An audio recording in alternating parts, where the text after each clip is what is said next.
안녕하세요. 저는 경기도에 살고 있는 60대 초반 남성입니다. 저에게는 딸 하나가 있어요. 서른이 넘은 지 얼마 되지 않은 딸인데 다 큰 어른이라고 생각될 수 있는 나이이지만 제 눈에는 아직 어린애입니다. 물가에 내놓은 자식 같고 말이죠. 사실 자식이 아무리 커도 부모는 그런 마음이 들기 마련이잖아요.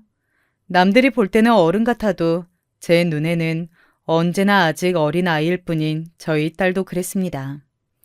더구나 저는 더 그럴 수밖에 없었던 이유가 아내가 일찍 죽고 혼자서 딸아이를 키워왔기 때문에 더 그랬어요. 아내는 딸아이가 7살이 되던 해에 세상을 떠났습니다. 원래 몸이 약한 사람이긴 했지만 아이를 낳고 나서부터는 정말 병원을 밥 먹듯이 드나들었었거든요.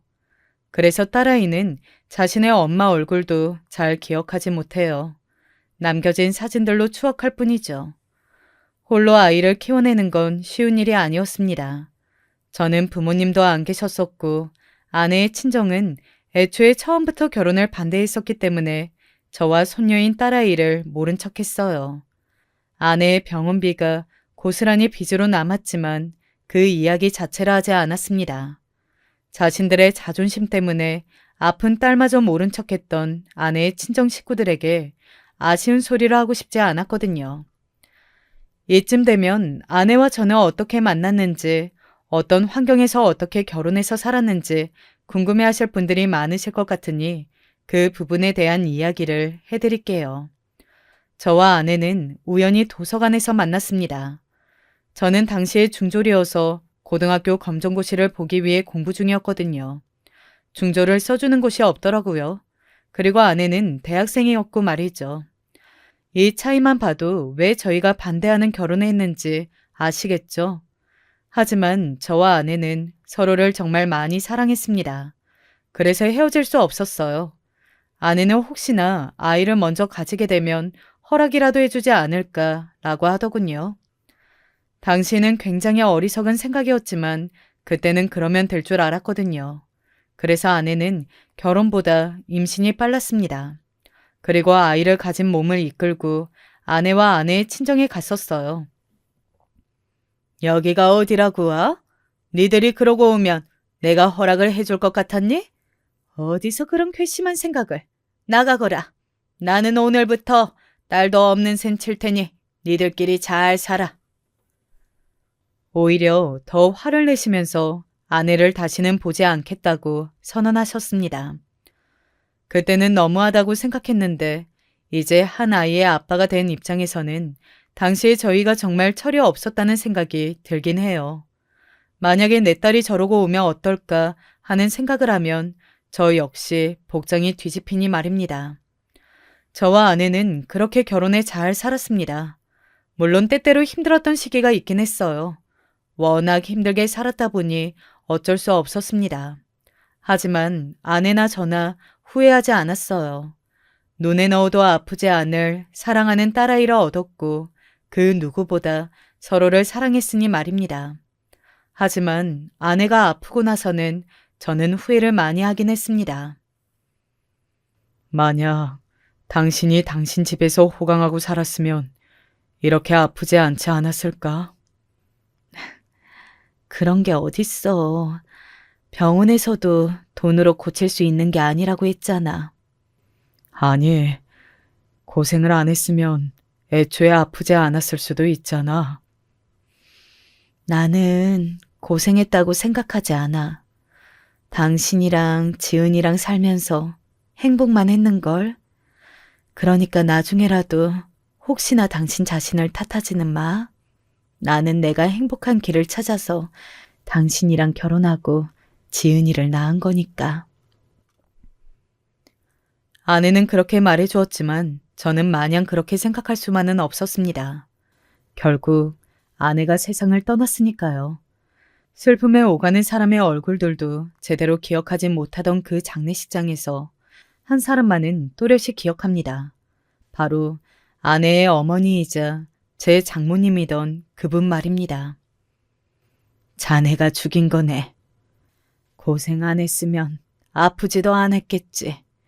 내 집에서 호의고식하며 살았으면 이런 일은 없었을 거야. 그렇게 저를 경멸 어린 눈으로 바라보며 이야기하셨습니다.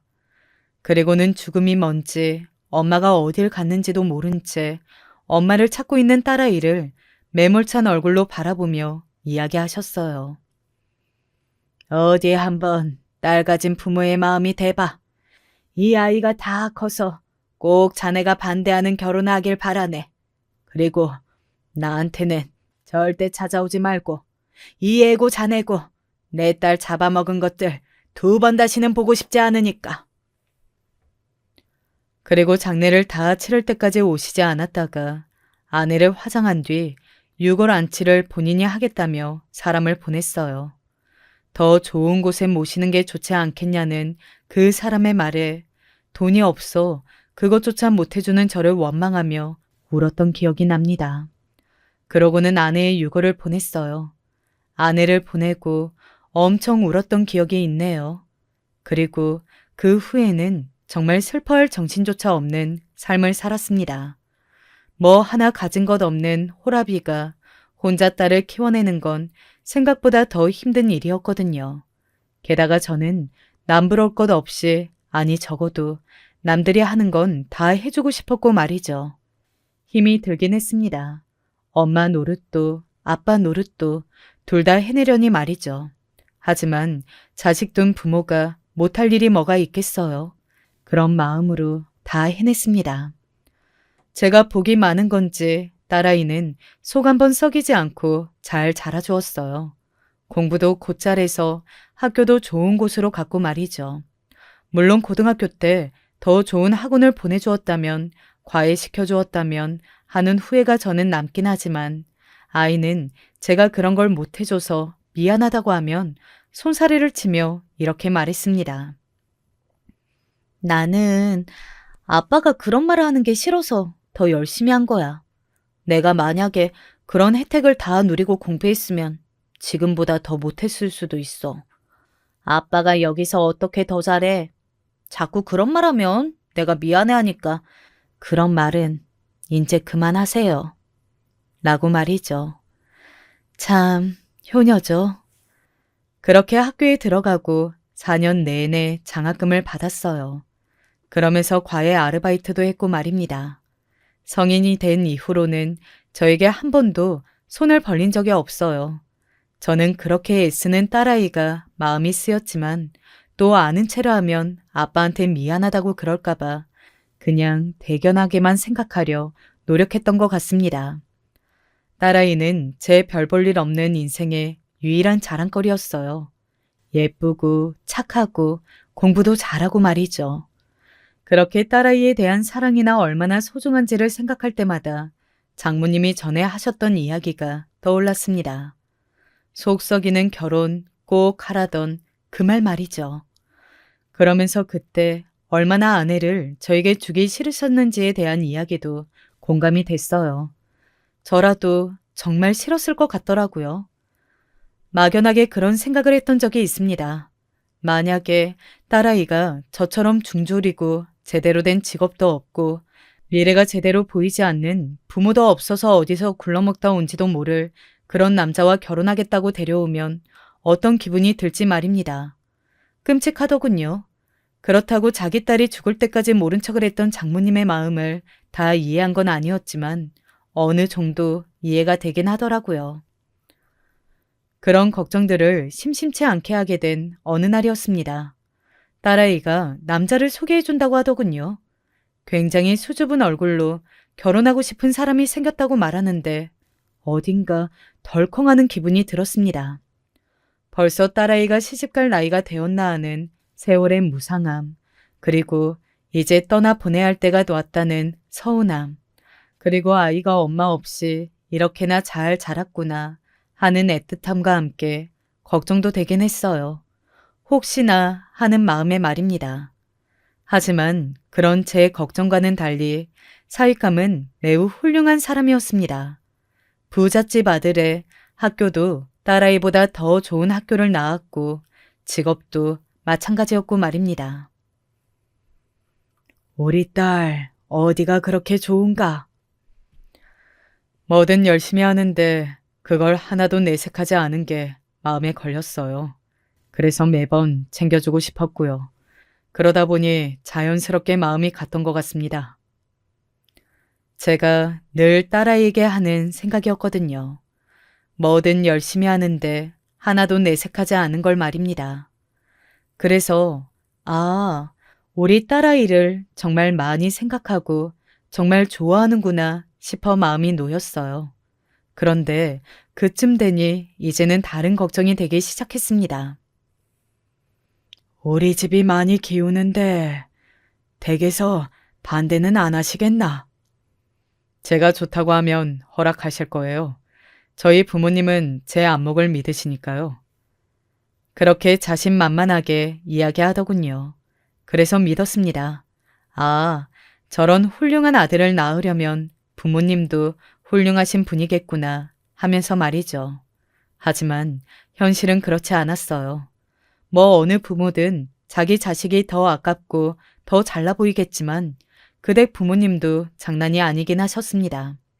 절대 안 된다고 완강하게 반대하신다고 하더군요.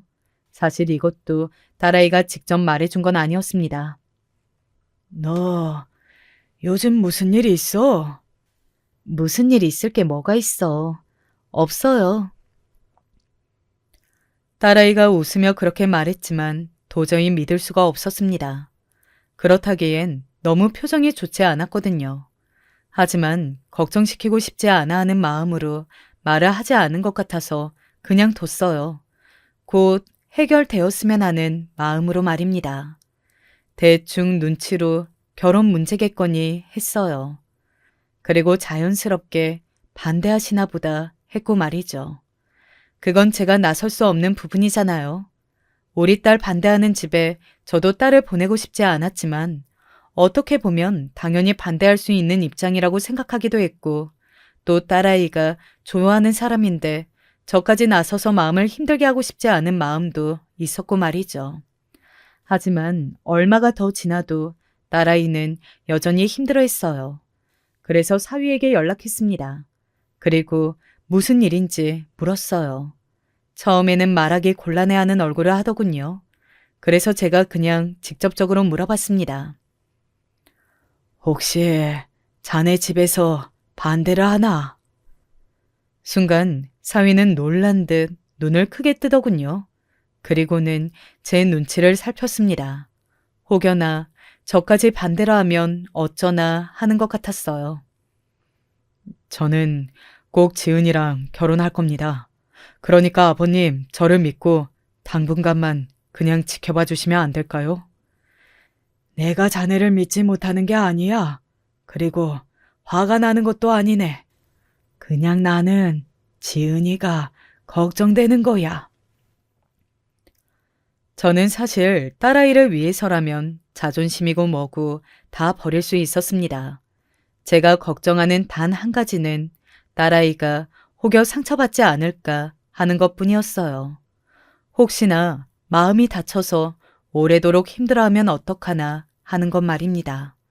그런 제 걱정에 사위는 절대 그럴 일 없게 하겠다고 단언하듯 말하더군요. 물론 지금은 조금 힘들 수 있지만 이 시기만 잘 지나면 제가 지금 지은이가 힘들어했던 것보다 몇 배로 잘해주며 호강시켜 줄 겁니다. 지은이 눈에서 눈물 나게 하는 일, 이게 처음이자 마지막이게 하겠습니다. 너무 죄송합니다. 그러며 고개를 숙이는데 사위 탓도 아니고 제가 거기서 사위 탓을 하고 있어봐야 어쩌겠냐 하는 생각에 그냥 고개를 끄덕이며 어깨를 토닥여줬던 기억이 납니다. 당시의 사위도 마음고생이 꽤 심했는지 얼굴이 많이 안 좋아 보이더라고요. 그래서 사실 한마디 하려던 것도 쏙 들어갔기도 했고요. 똑똑한 아이들이니까 잘 헤쳐나가겠지. 그렇게 안일하게 생각했던 게 결국 화를 불러일으켰습니다. 팔자 대물림이라는 말이 이래서 나오는 건가 싶은 마음이 들었어요. 아니면 정말 장모님이 했던 그 저주 같은 말이 이루어진 걸 수도 있고요.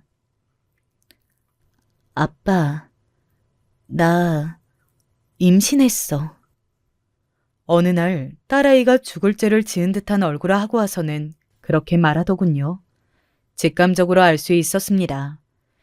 얘네들이 그때의 저와 아내처럼 바보 같은 선택을 했구나 하고 말이죠. 하지만 모른 척 했습니다. 나무라지도 않았어요. 그만큼 간절했다고 생각했습니다. 그리고 당시에 저와 제 아내가 얼마나 바보 같은 짓을 했었는지도 다시 한번 깨달았죠.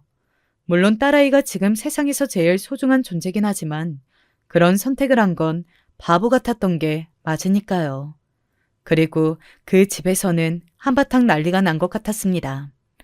안사돈 되시는 분이 쓰러지셔서 병원에도 입원했다고 하시더군요. 정말 옛 생각이 많이 나긴 하더라고요. 저희 장모님도 그러셨었거든요. 하지만 안사돈은 장모님과 다른 선택을 하긴 하셨습니다. 장모님은 자신의 자식을 버렸지만 안사돈은 품기로 하셨거든요. 덜컥 이렇게 애부터 가질 줄 누가 알았겠습니까? 그러게나 말입니다. 솔직히 이야기하면 저희 쪽에서는 반가운 결혼이 아니긴 합니다. 상견례 자리에서 그렇게 이야기하더군요. 사실 화기애애한 자리는 아닐 거라고 생각하긴 했지만 노골적으로 그렇게 말할 줄은 몰랐거든요. 사위가 당황한 모습이 보였습니다. 어머니, 너는 가만히 있거라. 지금 네가 무슨 말을 할 자격이 있다고. 사위를 향해 그렇게 엄하고 단호하게 말하는 안사돈의 모습을 보면서 보통이 아니라는 생각과 함께 딸아이가 꽤 고생하겠구나 싶어서 마음이 좋지 않았습니다. 하지만 최대한 싫은 소리를 하지 않기로 다짐했어요. 여기서 제가 안 좋은 소리를 하면 결국 그게 제 딸에게 돌아가게 될 테니 말입니다. 예, 순서가 많이 바뀌긴 했죠. 정말 솔직하게 말씀드리는 게 좋을 것 같아서 이렇게 말씀드리는 거니 양해를 해주세요. 저희 입장에서는 어쩔 수 없이 시키는 결혼이 아닙니까? 저는 그냥 고개만 끄덕였어요. 이렇게 된 이상 결혼은 시켜야 한다고 생각해서 시키는 거지만 아직도 저는 받아들이기가 많이 힘이 듭니다. 그래서 아이를 당분간 저희가 데리고 살고 싶습니다. 뭐 그렇게 엄청난 요구는 아니었지만 걱정이 되긴 하더라고요. 보통이 아닌 시어머니 밑에서 딸아이가 고생할 게 눈앞에 훤히 그려졌으니까요. 제가 데리고 있으면서 좀 가르치고 하려고요. 아무래도 엄마 없이 자랐으니 모르는 부분도 많을 게 아닙니까? 직설적으로 하는 그 말에는 어딘가 울컥해서 아무 말도 하지 않았습니다. 그리고 딸아이도 뭔가 울컥한 듯 무언가 말하려는 듯 보였지만 제가 그런 딸아이의 손을 꽉 잡았어요. 그랬더니 딸아이도 말을 삼키더군요. 임신까지 한 딸아이를 둔 아빠는 힘이 없었습니다. 여기서 결혼을 엎을 수도 없는 노릇이었으니까요. 너무 걱정은 하지 마세요. 제가 잘 돌보고 잘 가르치겠습니다. 이제 우리 집 식구 됐는데 저도 받아들일 건 받아들이고 며느라기와 정도 붙이고 해야죠. 그래도 그나마 그 마지막 말을 애써 믿으며 그렇게 상견례 자리가 마무리되었던 것 같아요. 집으로 돌아오는 길에 딸아이가 울면서 제게 그러더군요. 내가 너무 바보 같았어. 너무 어리석었어. 아빠, 그런 말 듣게 해서 내가 너무 미안해. 이게 뭐라고, 결혼이 뭐라고. 아빠를 그런 소리를 듣게 한 건지 내가 다 미안해. 나는 정말 괜찮으니까 너만 잘 살아. 네가 잘 살면 아빠는 다 괜찮아. 그렇게 말하며 안아주었습니다. 아내 생각이 많이 나는 밤이었어요. 혼수나 예단은 다 생략했습니다. 결혼식 비용도 사위 쪽 집안에서 다 냈어요. 그래도 제 마지막 자존심에 가구는 제가 다 하겠다고 우겼습니다. 안사돈이 코웃음을 치는 게 느껴졌지만 애써 모른 척하고 그 가구들의 리스트를 받았습니다. 일부러 그런 건지 아니면 부잣집이라 원래 정말 그런 가구들만 쓰는 건지 정말 비싸더군요. 하지만 그동안 모아온 돈으로 어떻게 해결은 가능한 정도였어요. 그리고 마침내 딸아이는 결혼을 했습니다. 아이고, 내 이렇게 크고 화려한 결혼식은 처음 본다. 지은이 부잣집에 시집 간다더니만 진짜네. 호강하겠네. 호강하겠어. 지인들이 그런 속 편한 소리를 하는 걸 보니 한숨이 절로 나왔어요. 모르는 사람들은 겉만 보고는 그렇게 이야기할 법하다고 생각했습니다. 그런 생각이 드니 씁쓸했고 말이죠. 아이들은 신혼여행도 아주 좋은 곳으로 다녀왔어요. 유럽으로 갔습니다. 가 있는 동안 저에게 어디를 다녀왔는지, 얼마나 즐겁고 행복한지 들을 사진들로 보내왔어요. 사위의 옆에서 활짝 웃으며 좋은 곳에서 좋은 걸 보고 먹고 하는 딸아이를 보면서 저도 정말 행복했습니다. 그렇게 사이가 좋아 보이는 두 사람을 보고 있자니 저도 아내 생각이나 아내를 보러 갔어요. 장모님께 아내가 있는 곳을 들었었거든요. 장모님이 어느 날 저에게 알려주긴 하셨어요. 그분도 나이가 드신 건지 이렇게 이야기하시면서요. 그래도 딸내미 얼굴은 보고 싶을 게 아니니. 딸아이가 자기 외할머니인 장모님을 그다지 좋아하지 않아서 아마 연락을 못하는 것 같더라고요. 그래서 저를 통해 가끔 소식을 들었습니다. 아이가 결혼할 때도 내심 뭐라도 해주고 싶어 하는 듯 보였지만 자존심 때문인지 아니면 아이가 거절할 게 겁이 났기 때문인 건지 저에게 따로 이야기하진 않으셨어요. 하지만 결혼식장은 알려드렸었습니다. 사진도 찍지 못하고 내가 왔다고 말할 수도 없는 결혼식이었기 때문에 다녀가셨는지 어쨌는지는 모르겠지만 아마 다녀가셨을 거예요. 왜 그렇게 느꼈냐면 그날 이후로 저에게 딸아이의 안부를 묻는 문자가 가끔 왔거든요. 아마 놀랄 만큼 자기 엄마를 닮은 딸아이의 모습에 마음이 약해지신 거겠죠. 뭐 나이도 드시긴 하셨지만요. 딸아이는 정말 자기 엄마랑 똑 닮았거든요. 저도 가끔 놀랄 정도로요. 아무튼 그날 아내를 보러 가 넋두리를 했습니다. 딸아이의 행복한 모습을 보니 당신이 더 보고 싶다고요. 그리고 걱정되긴 하지만 당신이 하늘에서 잘 보살펴 달라고도요.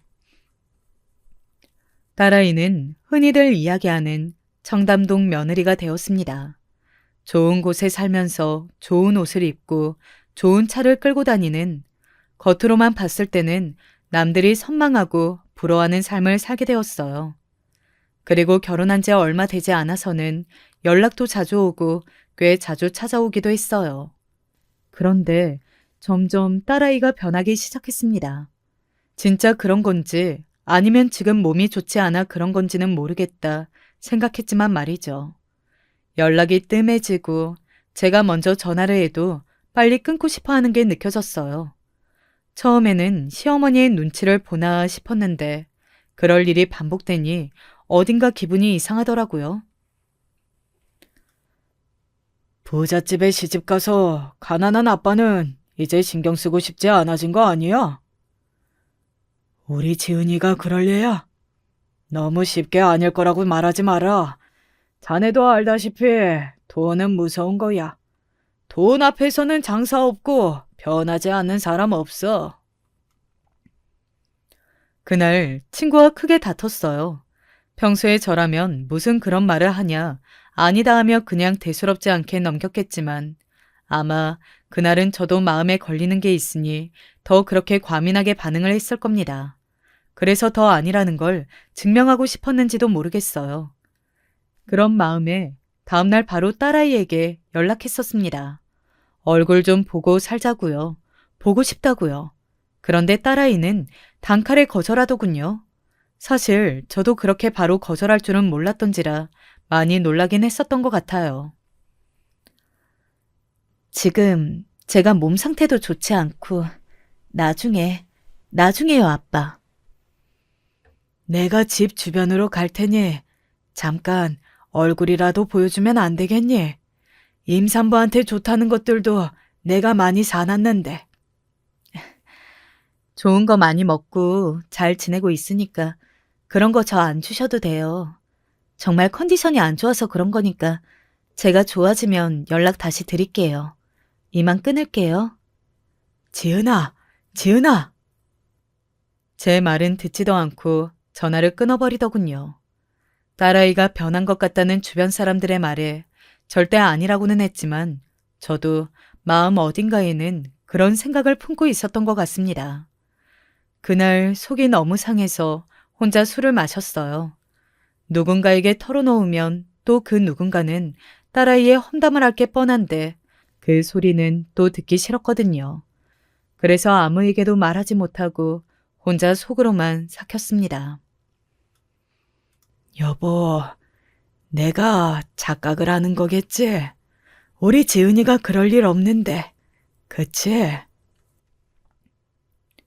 거실 한쪽에 있는 아내의 사진을 보며 그렇게 혼자 중얼거렸어요. 그거 말고는 제가 달리 마음을 풀 수 있는 것도 없었습니다. 돌아보니 정말 외롭고 힘든 삶이었더라고요. 그리고 술에 취해 얼마나 잤는지 모르겠습니다. 다음날 일어나니 벌써 오후더라고요. 속상한 마음은 마음이고 배가 고파오길래 뭐라도 먹어야겠다 하는 마음으로 부엌을 뒤적거리고 있을 때였어요. 휴대폰으로 문자가 오는 소리가 들렸습니다.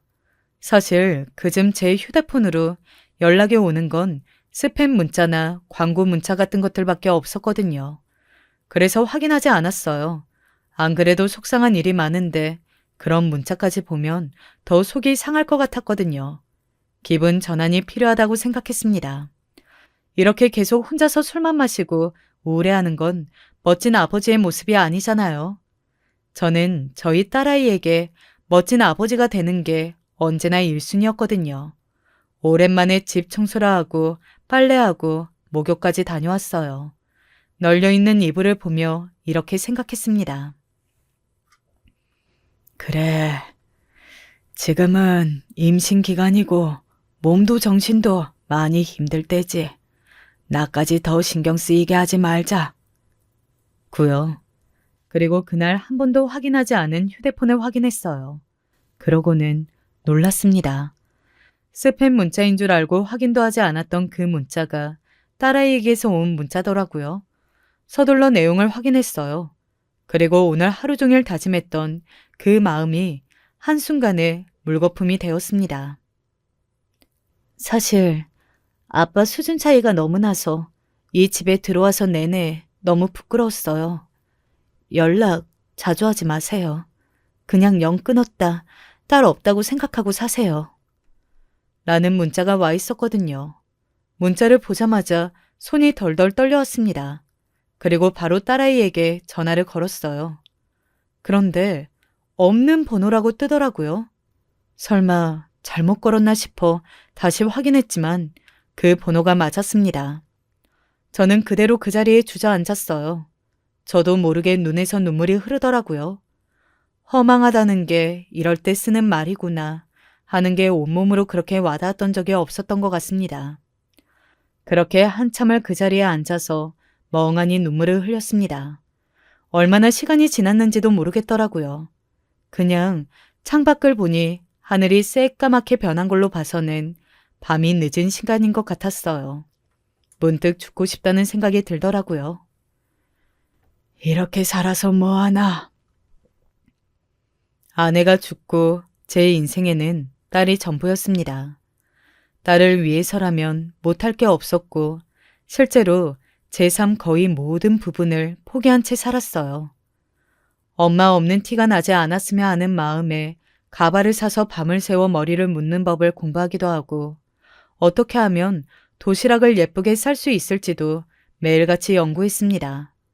남들보다 한두 시간 빨리 일어나 매일 아이의 밥을 차려놓고 출근했고 해달라는 거, 먹고 싶다는 거 2번 묻지 않고 다 해줬어요. 그런 지나간 세월들이 무상했다는 생각이 드니 모든 걸 다 잃은 기분이 들더군요. 사실 그날도 술을 마시고 싶었는데 그랬다가는 정말 큰일이 날 것 같은 기분이 들었습니다. 이런 기분으로 술을 마셨다가는 정말 죽겠다고 난리를 칠 것 같았거든요. 그래서 울다 지쳐 방으로 들어가 누웠어요. 그러고는 눈을 감고 한참을 더 생각했습니다. 어디서부터 잘못된 건지 말이죠. 그러다 잠이 들었던 것 같아요. 어, 여보, 어디가? 같이 가! 그리고 그날 꿈에 아내가 나왔습니다. 처음 있는 일이었어요. 아내는 제 꿈에 한 번도 나왔던 적이 없었거든요. 어디가? 여보, 여보! 그러다 아내가 어딘가에 멈춰 섰습니다. 그리고 주저앉았어요. 그런 아내에게 다가갔습니다. 여보. 아내를 불렀지만 아내는 아무런 대답을 하지 않았어요. 그저 하염없이 울기만 했습니다. 제가 무슨 일이냐 물어도 대답하지 않고 정말 펑펑 울기만 했어요. 그런 아내에게 계속 무슨 일이냐 물었지만 아내는 그러다 사라졌습니다. 저는 그와 동시에 잠에서 깼어요. 여보! 그렇게 침대에서 벌떡 일어나 앉았습니다. 그리고 한동안 멍한 상태가 지속됐어요. 평생 가야 한 번도 꿈에 나오지 않던 사람이 왜 이렇게 나타나서 왜 그렇게 울어? 기분이 너무 이상하더라고요. 그리고 너무 찝찝했습니다. 오늘 그런 일이 있고 나서 이런 꿈을 꾸니 더더욱 그랬어요.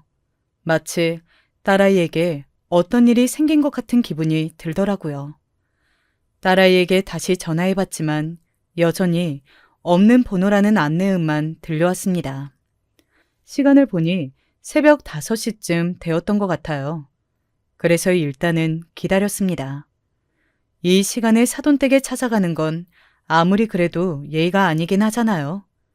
그리고 오전 9시가 되자마자 그동안 딸아이에게 주려고 사놨던 좋은 음식들을 바리바리 싸서 챙겨들고는 사돈댁으로 향했어요.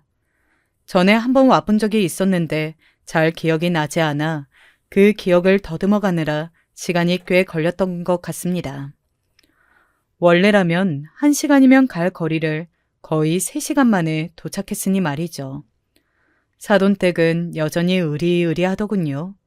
그때도 그렇게 생각하며 기가 죽었었던 것 같은데 여전히 집 크기만으로 사람의 기를 죽이는 그런 집이었습니다.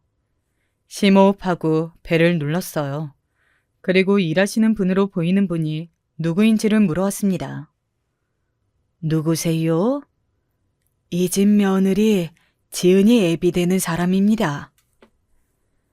저의 그 말에 반대편에서는 잠시의 정적이 흘렀어요. 평일 낮부터 사돈이라는 사람이 찾아오는 게 흔한 일은 아니잖아요. 잠시 머뭇거리더니 문을 열어주더군요. 뭐 밖에 세워둘 수는 없었던 모양이겠죠. 그리고 그 집 안으로 들어갔습니다. 지금 사모님은 잠시 밖에 나가셨고 따님분은 오전에 일찍 일어나셨다가 주무시는데 깨워드릴까요? 딸아이를 만나러 오긴 했지만 만나서 무슨 말을 어떻게 해야 할지도 사실 정리하지 못하고 무작정 찾아온 거였기 때문에 저도 잠시 망설였습니다. 일단은 들고 온 것들부터 가정부에게 건넸어요. 아이고, 이걸 다 들고 오시느라 고생이 많으셨겠네요. 날 먹일 건데 고생은 무슨요? 제가 그렇게 이야기하니 가정부가 잠시 저를 보더라고요. 어딘가 할 말이 있어 보이는 얼굴로 입을 달싹였습니다. 제가 그걸 눈치채고 바로 웃으며 말을 했어요. 거기 과일이랑 전복은 좀 많이 싸왔는데 가져가서 좀 드세요. 여러 명이 같이 드시면 좋겠다 해서 많이 가지고 온 거니까. 아이고, 제 것까지. 아유, 감사합니다. 제가 이렇게 호의를 베풀면 뭔가 말해주는 게 있지 않을까 해서 그렇게 말한 거였어요. 그리고 그 방법은 적중했습니다. 혹시나 따님분한테 무슨 말 들은 거 있으세요? 우리 딸애가 워낙 아빠가 무슨 걱정하는 걸 싫어하는 애라 말은 못하는 것 같은데 눈치로 무슨 일이 있구나 하고 있긴 합니다. 목소리도 그렇고 애 상태가 워낙 안 좋아 보여서 임산부인데 걱정이 많이 돼서 이렇게 신뢰를 무릅쓰고 찾아왔습니다. 제가 그렇게 말하며 고개를 꾸벅 숙이자 그 가정부도 덩달아 고개를 숙이더군요. 그리고 잠시 망설이더니 자기가 말했다고는 절대 이야기하지 말라며 말을 꺼냈습니다. 따님분이 많이 고생스럽긴 하실 거예요. 이댁 어르신이 워낙 유난이라. 제가 이 동네 난다긴다는 집들 많이 다녀봤는데 이렇게 유난스러운 시어머니는 또 처음 보거든요. 마음에 안 드는 것도 어찌나 많고 잔소리도 많고 무엇보다 말로 사람을 거의 반은 무너뜨리는데 아휴, 저는 제가 당한 것도 아닌데 스트레스를 받더라니까요. 저는 서둘러 무슨 일이냐고 바로 캐묻고 싶었지만 그러면 제대로 이야기를 해주지 않을 것 같아서 가만 듣고만 있었어요. 사뭇 심각한 얼굴로 말이죠. 그 가정부는 말을 계속 이어나갔습니다. 어찌나 말로 사람을 갈구고 괴롭히는지 나는 이댁 며느님이 정신병 안 걸리는 게 용하다 싶다니까요. 네가 세상에서 제일 못났고 너 같은 게 어떻게 우리 집에 들어왔고 아휴 사람을 그렇게 무시하고 또 자기 남편이나 아들 들어오면 태도를 싹 바꿔서 그 앞에서 하하호호 웃고 말이죠. 한 번은 내가 녹음해 놓으라고 그거 나중에 다 쓸 일 생길지 모른다고 말해놨는데 에휴 들었으려나 모르겠네. 그 말을 듣고 있는데 피가 거꾸로 솟는 것 같았습니다. 제가 얼굴이 시뻘겋게 달아올라서 뭔가를 이야기하려고 하는데 방문이 열리는 소리와 함께 딸아이가 방에서 나왔어요. 아주머니, 저 따뜻한 차 한 잔만. 아빠. 딸아이가 눈을 비비며 방 안에서 나오다가 저를 보며 화들짝 놀랐습니다. 오랜만에 보는 딸아이의 얼굴은 그 전과는 너무 달랐어요. 그 모습에 울컥 눈물이 나올 것만 같았습니다. 그 해맑고 반짝이던 아이의 얼굴에 누가 봐도 알 법한 그늘이 져 있었어요. 아니 어떻게 이런 얼굴을 보고도 무슨 일이 있다고 생각하지 못한 건지 사위에게도 너무 화가 나더군요. 아빠가 여긴 어쩐 일이야? 저는 딸아이의 그 반응에 놀랐어요. 분명 어제 자기에게 다시는 연락하지 말라 영 끊자라고 문자를 보낸 딸이 아닙니까? 그런데 아무렇지 않게 어딘가 저를 반가워하는 듯한 모습에 고개를 갸우뚱했습니다. 연락이 너무 안 돼서. 너 전화번호는 왜 바꿨어? 그게 무슨 소리야? 내가 전화번호를 왜 바꿔? 누군가 제 머리를 한 대 치고 가는 듯한 느낌이 들었어요. 그래서 제가 바로 제 휴대폰을 꺼내 딸아이가 어제 저에게 보냈던 문자를 보여줬습니다. 이거 네가 보낸 거 아니야? 딸아이는 어리둥절한 얼굴로 제게서 휴대폰을 받아들었어요. 그러고는 문자 내용을 확인하더니 하얗게 질렸습니다. 그런 딸아이의 반응을 본 가정부가 힐끔 그 문자를 자신도 확인하더니 마찬가지로 화들짝 놀라더군요. 어머나 세상에 어떻게 이런 일. 아빠한테 이런 문자가 왔다고? 내 번호로? 그러고는 전화했더니 휴대전화 번호가 없는 번호래서 나는 너무 놀라고 걱정돼서 찾아온 거지. 에그머니나 저는 왜 이렇게 찾아오셨나 했더니 아이고 아버지가 많이 놀라셨겠네. 많이 놀라셨겠어. 딸아이는 제 휴대폰을 든 손을 덜덜 떨기 시작했습니다. 굉장히 충격받은 듯한 그 모습에 제가 서둘러 딸아이를 진정시켰어요. 딸아이는 임산부였습니다. 일단 본인이 보낸 게 아니라는 것을 확인했으니 달래야 했어요. 아빠는 괜찮으니까 일단 너부터 주스르자. 너무 화내지 말고 놀라지 말고. 너 몸에 안 좋아, 응? 내가 괜히 왔나 보다. 나중에 몸 풀고 나서 올걸. 후회되더라고요. 딸아이를 믿지 못한 것도 그렇고 이렇게 놀라게 한 것도 그렇고 말이죠. 혹시나 몸에 무리가 갈까봐 너무 걱정되기 시작했던 것 같습니다. 아이고, 아버지가 이 와중에 딸내미 걱정만 하시네. 가정부가 그렇게 이야기하며 딸아이를 부축해 일단 소파에 앉혔습니다. 사실 마음 같아서는 따져 묻고 싶은 것들이 너무 많았어요.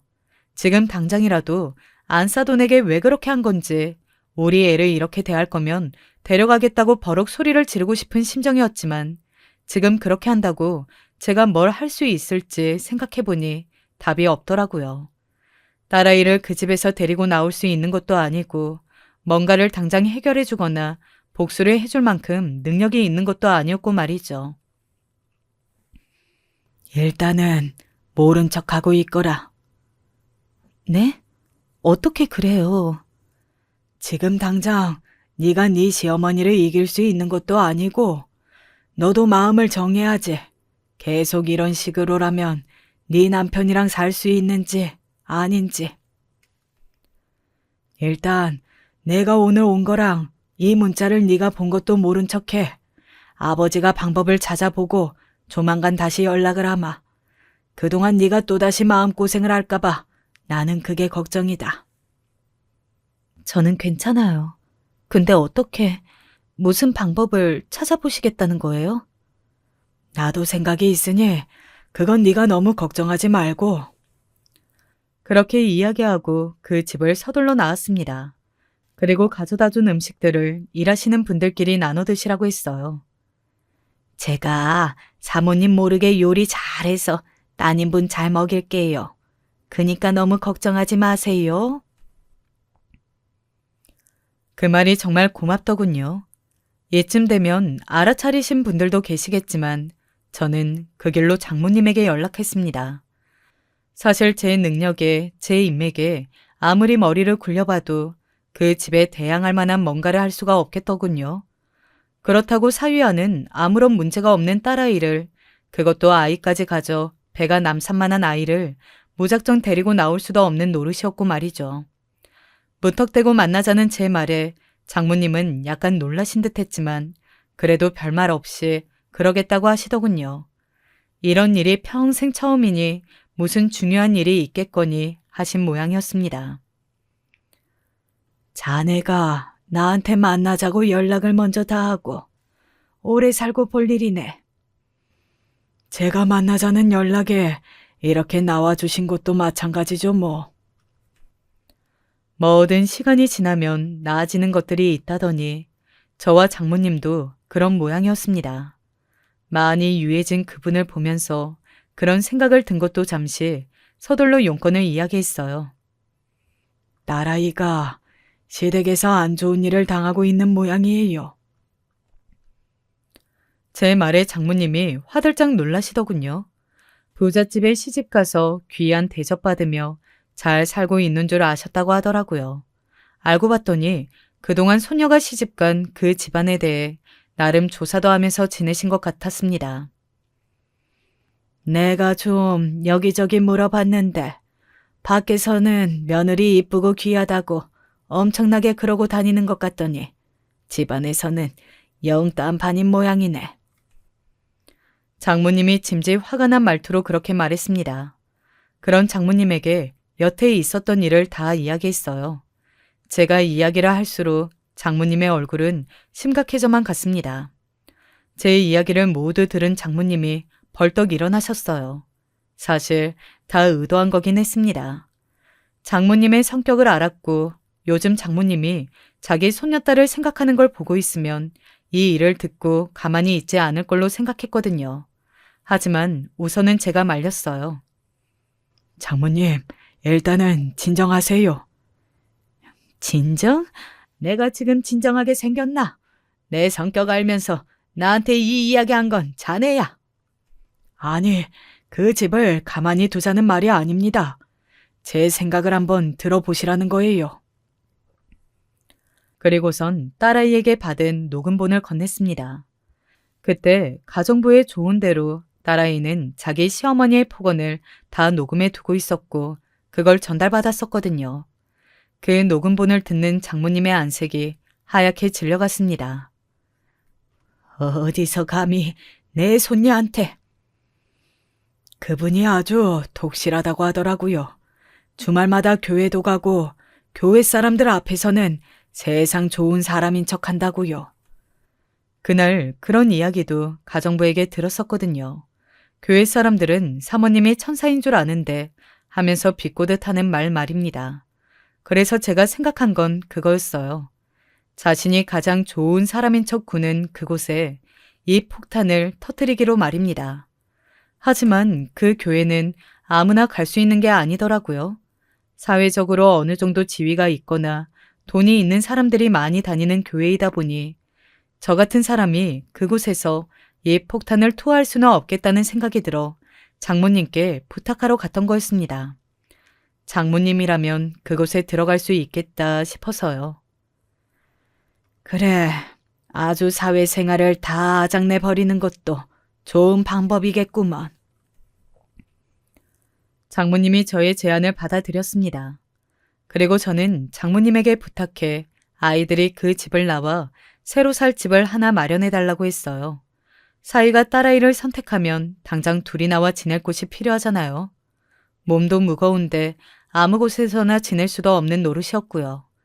만약에 사위가 제 딸을 선택하지 않으면 그곳에서 딸아이가 편하게 지낼 수 있게요.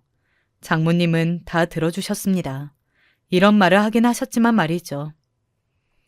제대로 내 손녀로 나고 자랐으면 이런 대접을 받을 일이 진작부터 없었을 텐데.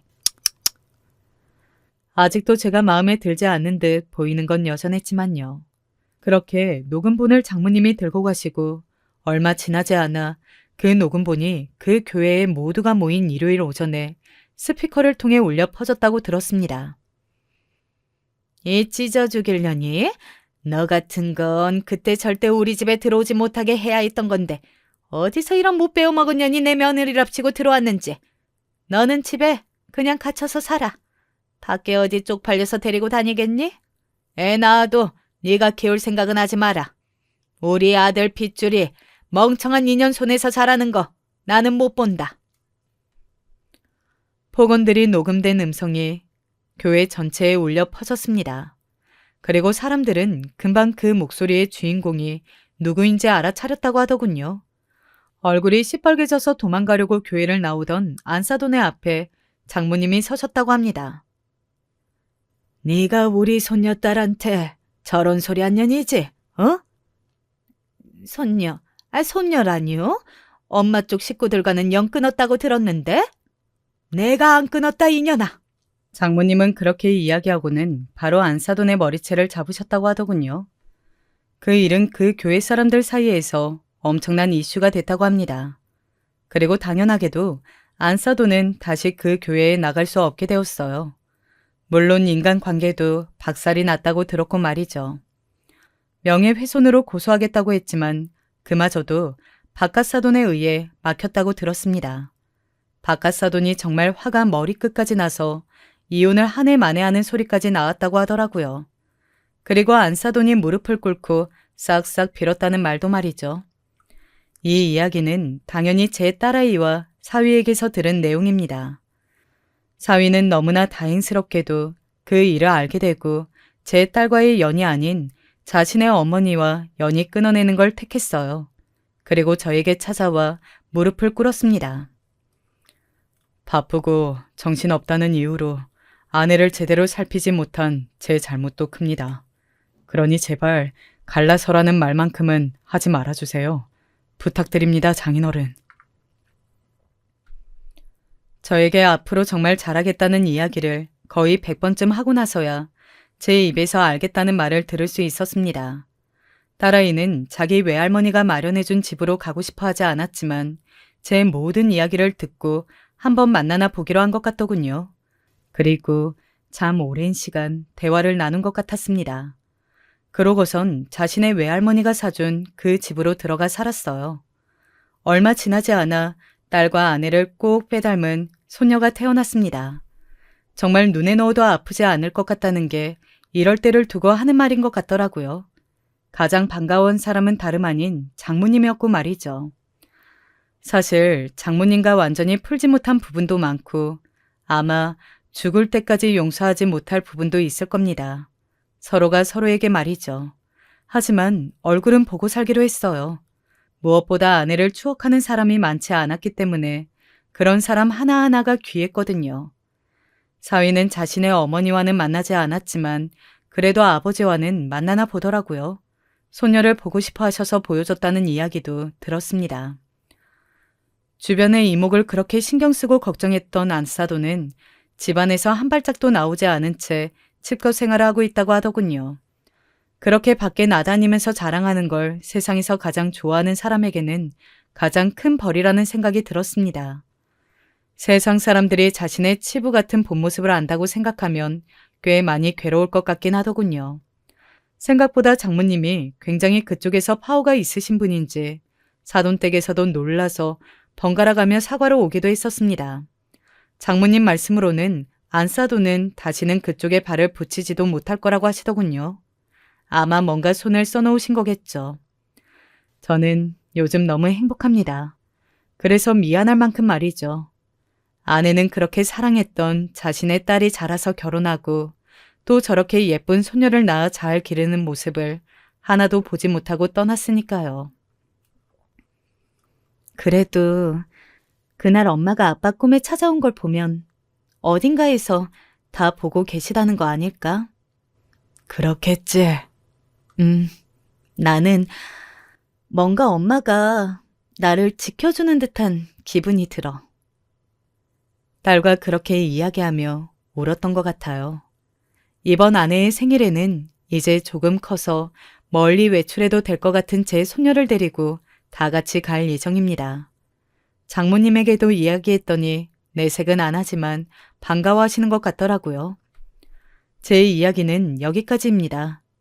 자신의 마음에 들지 않는다는 이유로 그래도 평생 한 가족으로 살아야 하는 며느리를 그렇게 괴롭힌 시어머니의 말로 치고는 무난한 편이라고 생각해요. 물론 더 할 수 있었지만 그래도 사위가 제 사위로 있기로 한 이상 더 할 수는 없었습니다. 어쨌든 제 사위의 어머니이시니까요. 어쩌다 보니 이야기가 많이 길어졌네요. 저는 이만 가봐야 할 것 같아요. 들어주셔서 감사합니다. 안녕하세요. 저도 사연글의 주인공이 되어보고자 하는 욕심이 있어서 시작은 해보는데 잘 적어질지는 모르겠습니다. 글의 순서라든지 배치 같은 거 제가 전혀 모르는 초짜라서요. 어쩌면 뒤죽박죽인 이야기가 될까봐 걱정인데요. 청취자분들께서 본인 지인으로부터 이건 내가 아는 사람 이야기인데 말이야 하는 이야기를 듣는 셈 쳐주시겠어요? 제가 나누어 보고자 하는 건 제 남편, 나아가서는 시댁 이야기가 될 수 있겠네요. 다들 개그맨이자 활발한 방송인인 장동민 씨 아시죠? 그 사람이 결혼하기로 했다는 기사를 접하고는 제가 생각나는 바가 있어서 사연으로 써보고자 한 거예요. 왜냐하면 유상무, 유세윤이 다 결혼해서 자리 잡고 살아가는데 장동민만 그 사이에서 결혼을 안 한다는 이유로 가족사가 꼽혔었거든요. 장동민이 번 돈으로 자기 가족들을 다 부양하고 있고 특히 친누나에 대한 애정이 극진해서 엄청 신경 써주고 있다는 썰이 공공연했습니다. 가뜩이나 애틋한 그런 친누나가 지금 투병 중에 있다면서 어느 예능 프로그램에 나와 그 사연을 고백한 것도 제가 봤고요. 그랬던 사람이 드디어 자기 짝을 찾아 결혼 발표를 하게 되다니. 그걸 접하니까 자연스레 제 남편이 생각나더라고요. 저희는 귀요미 공주 아기를 둔 부부입니다. 둘 다 결혼 정년기에 잘 맞춰 결혼했다고 여겨지고요. 결혼 생활, 임신, 등려 다 괜찮았어요. 특이점만 없었다면 평탄함 그 자체였을 거예요. 남편에게는 누나가 한 명 있습니다. 저에게는 시누이죠. 저는 그 시누이와 어울려 지내기 싫다고 전부터 말을 해왔어요. 이 부분을 정확하게 못 받고 결혼을 했죠. 남편이 자기 누나를 측은하게 여기거나 말거나 그건 알아서 하라고 그랬어요. 남편이랑 연애하는 동안 시누이를 마주칠 때마다 별로 안 좋은 꼴들을 봐왔습니다. 저는 본가에서 부모님이랑 살고 있었고 남편은 회사 가까운 곳에서 자취를 하고 있었어요. 그래서 남편 자취방으로 제가 종종 놀러가곤 했습니다. 데이트를 거기서 즐길 때도 꽤 되었다는 거죠. 분리형 원룸이었는데 크기가 제법 컸기 때문에 답답하지 않았거든요. 남편 자취방에서 늦은 시간 영화를 보면서 둘이 꼭 맞붙어서 반쯤 잠들다시피 그러고 있던 때였는데요. 그 야심한 시각에 갑자기 현관문 도어락 패드를 올리는 소리가 나더라고요. 저희 둘 다 완전 방심하고 있다가 깜짝 놀라서 몸을 일으켰죠. 잠시 기다리니까 비밀번호를 누르는 소리가 삑삑 나는 거예요. 뜻대로 잘 안 되는지 뭐라고 중얼거리면서 욕을 좀 하는 소리도 희미하게 같이 들려왔어요. 분명 여자 목소리였습니다. 남편이 한숨을 푹 쉬면서 엄청 당황한 얼굴로 현관문을 열어주는 겁니다. 저는 이게 무슨 상황인가 싶어서 그런 남편을 말릴 틈도 없이 놀라고 있었고요. 자정을 넘겼던 그 시간에 남편의 자취방으로 들이닥쳤던 건 만취해서 꼬장을 부리고 있는 신우이였습니다.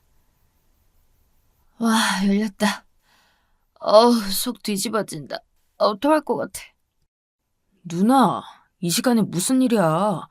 아니, 왜 여기로 왔어? 술 냄새. 여자친구랑 같이 있었네? 야릇한 타이밍에 내가 왔나? 나 몰라. 저도 얼굴 보고 인사 한번 나눈 적 있던 신우이와 재회를 한 건 바로 그렇게였어요. 술 냄새 풀풀 풍기면서 저한테 다가와서는 피임은 잘 하고 있냐면서 그런 소리를 하더라고요. 뭐라고 표현할 수 없는 기분이 들었어요. 제가 한순간에 기분이 싸해져서 남편을 조용히 쳐다봤죠. 당황한 남편이 그런 신우이를 저한테서 떼어내다가 거실에서 쪽잠이라도 자라면서 달래놨습니다. 시간만 그렇게까지 안 늦었으면 전 집에 갔을 것 같은 그런 당혹스러움이었어요. 조금 있다가 보니까 신우이가 혓구역질하는 소리가 들려오더니 화장실에 가서 엄청 쏟아내더라고요. 저는 몇 주 후에 그런 모습을 소리로 접하는 것뿐만 아니라 직접 보기도 했습니다. 같이 밥 한 번 먹자면서 유명한 곱창 맛집이 있다고 가자면서 그랬다는 거예요. 저랑 친분을 쌓고 싶었는지 본인 이미지를 만회하고자 함이었는지 아무튼 신우이가 남편을 통해 의사를 전달해 왔습니다. 우리 누나 엄청 재밌는 사람이야. 같이 있으면 불편하진 않을 거야. 너한테 꼭 한 끼 사주고 싶어 하는 모양이라서 같이 밥 한 번만 먹을까? 응? 그때 남편이 저한테 부탁거리게 말했어요. 저를 설득시키려는 것인지 눈썹이 축 내려가서는 입술 내밀고 저한테 막 애교를 부리더라고요. 한창 서로에게 불타올라 좋은 것만 눈에 보이며 연애를 즐기고 있던 시기. 남편이 그렇게 나오니까 제가 넘어갔죠. 그래서 사람 바글바글한 곱창집에서 저, 남편, 신우이 이렇게 셋이서 둥그런 테이블에 앉아서는 2시간이 조금 넘는 시간 동안 소주 7병을 깠습니다. 사람이 셋이니까 인당 2병꼴인 셈이었냐고요? 아니요. 신우이가 혼자 4병을 넘게 마셨어요. 말술인 것도 아니었고 그저 분위기와 기분에 취해 그렇게 주량을 넘긴 모양이었습니다. 자꾸 소리를 지르고 의자에서 미끄러져서 나갈 때는 남편의 부축을 받은 채였어요.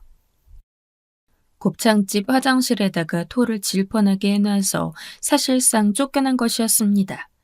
세면대에 토를 해놨고 직원들이 질색을 하면서 수습하러 들어가는 모습에 제가 너무 쪽팔리고 수치스러웠어요. 밖으로 나오자마자 또 토를 했습니다. 제 운동화 앞코에 붉은색 토사물이 다 튀었어요. 천재질의 아이보리색 컨버스와는 그날 이후로 버렸습니다.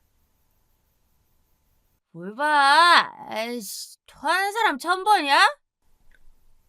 그 와중에도 지나가는 사람들을 향해 시비 걸던 신우이의 모습은 강한 잔상을 남겼습니다. 그래서 도저히 잘 지내고 싶은 생각이 들지 않았고요. 일단 저와 성향이 정반대였으니까요.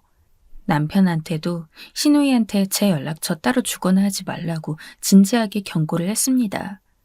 연락처까지 선을 긋게 된 이유도 있었죠. 곱창집 사건 이후로 거의 한 달 정도 지났을 때 남편과 데이트로 저녁을 먹고 이제 각자 집으로 돌아갈 때였는데 그날따라 손을 놓기가 싫더라고요. 남편이 먼저 자기 집에 가서 시간을 보내다 가겠냐고 그러길래 냉큼 따라갔죠. 둘이 꼭 붙어 자취방에 도착했는데 좁은 신발장에 여자 구두가 있는 겁니다. 저희 둘 다 동시에 얼어붙었어요. 반쯤 열려있는 화장실 안을 들여다보고는 처참해졌죠.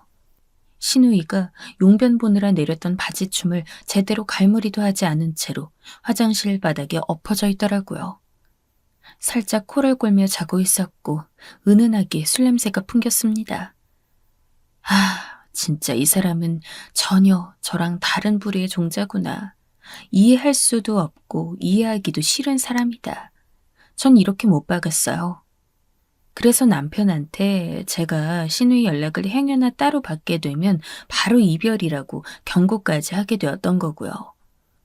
전 그렇게 막 나가는 인생이 너무 싫었어요. 남편하고는 생전 딴판이라는 게 신기하고 믿어지지 않았죠. 자기 동생은 대학 졸업하고 착실하게 회사 생활하면서 사회인으로 자리 잡고 살아가는데 그거 보면서 누나로서 느끼는 바도 없는지 신우이의 방탕한 머릿속이 참 특이한 것 같았습니다.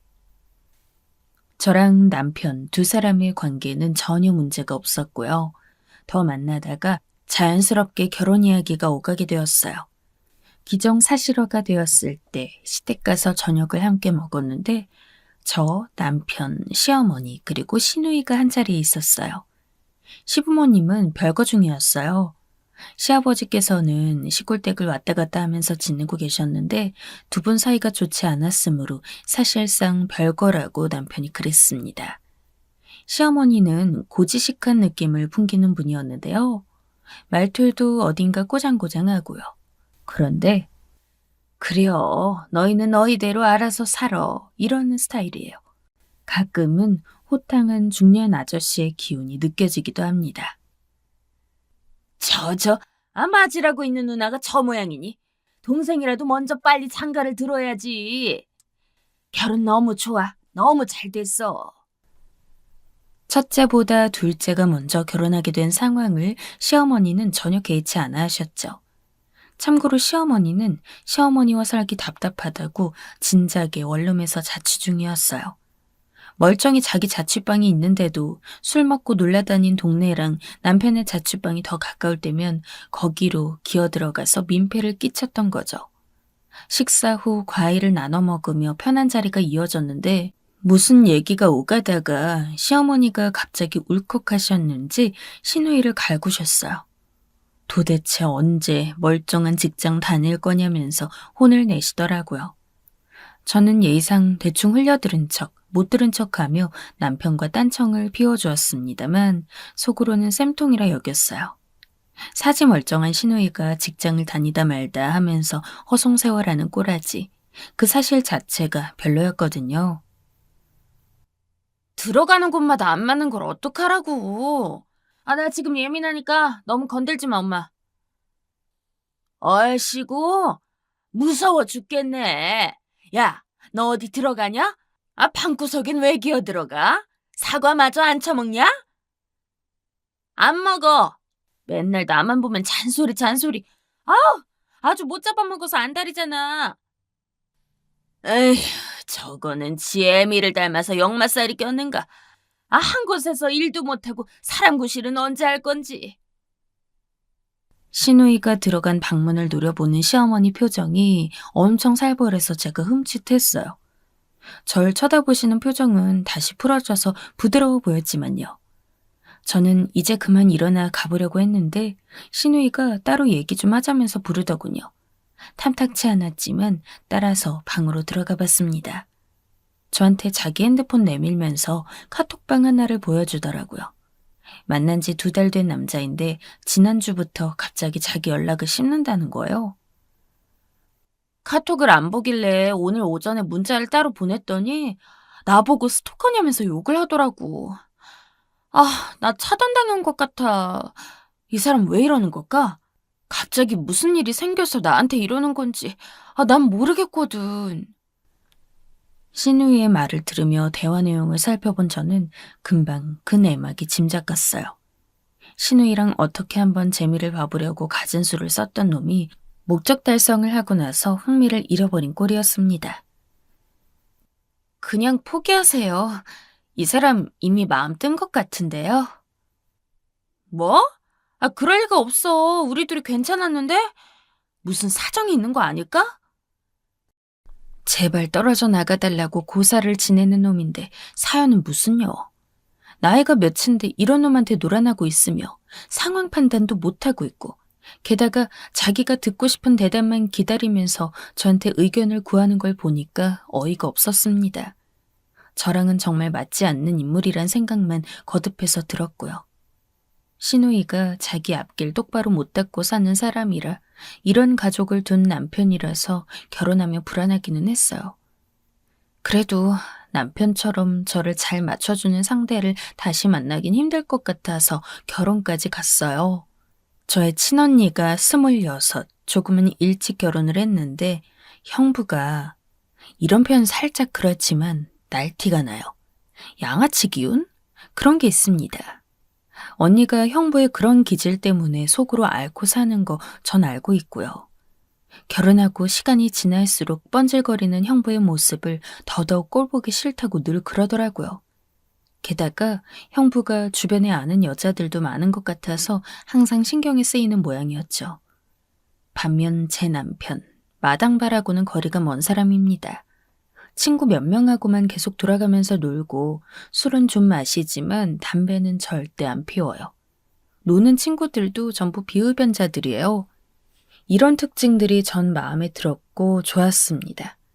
그래서 저는 남편이 재미있고 왁자지껄하고 그런 아주 외향적인 사람은 아니어도 소박한 자기만의 매력이 있어서 좋은 남자라며 친정 부모님께도 말씀을 드렸죠. 내심 더 좋은 배경의 남자와 결혼하길 바라셨던 부모님이었지만 제 의견을 충분히 존중해 주었습니다. 남편이 전자기기에 관심이 워낙 많아서 지식이 빠삭한 데다가 자취방도 늘 심플하게 잘 꾸며놨었거든요. 기본적으로 깔끔한 사람이고요. 주변이 더러우면 자기 정신 사나워진다고 말하는 스타일이라서요. 결혼하면서 혼수를 남편이 다 해왔는데 전부 남편의 취향이 다 반영되었어요. 통일감 갖추면서 세련되게 저희 신혼집을 예쁘게 꾸며놔 주었습니다. 집은 제 쪽에서 장만을 했어요. 저도 많이 부족하긴 해도 돈을 나름 모았는데 부모님이 그 돈은 앞으로 요긴하게 쓰라고 하시면서 집을 전적으로 지원해 주셨습니다.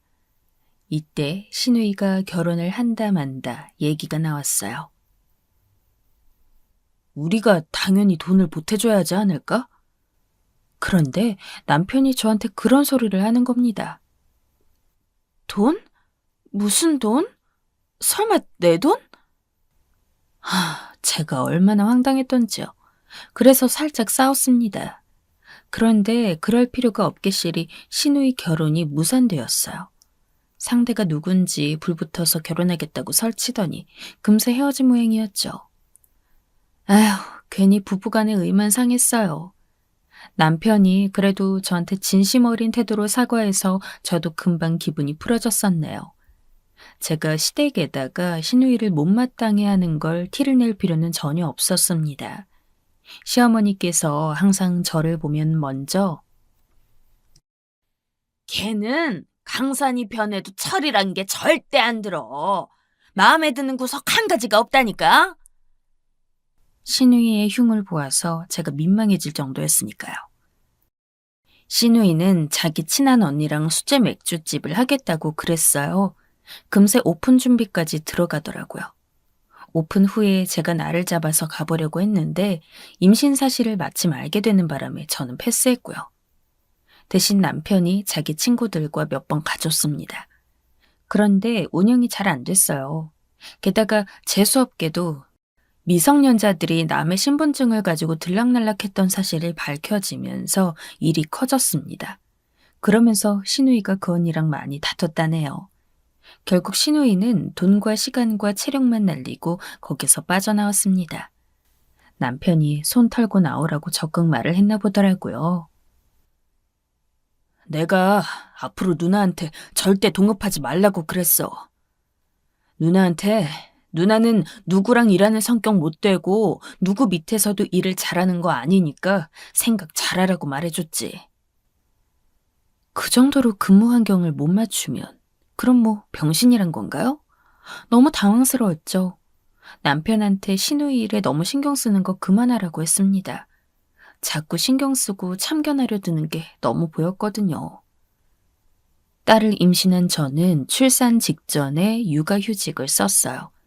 임신 중기에 한번 크게 아팠어서 놀란 일이 있긴 했으나 건강하게 아이 낳고 육아에 들어갈 수 있었습니다.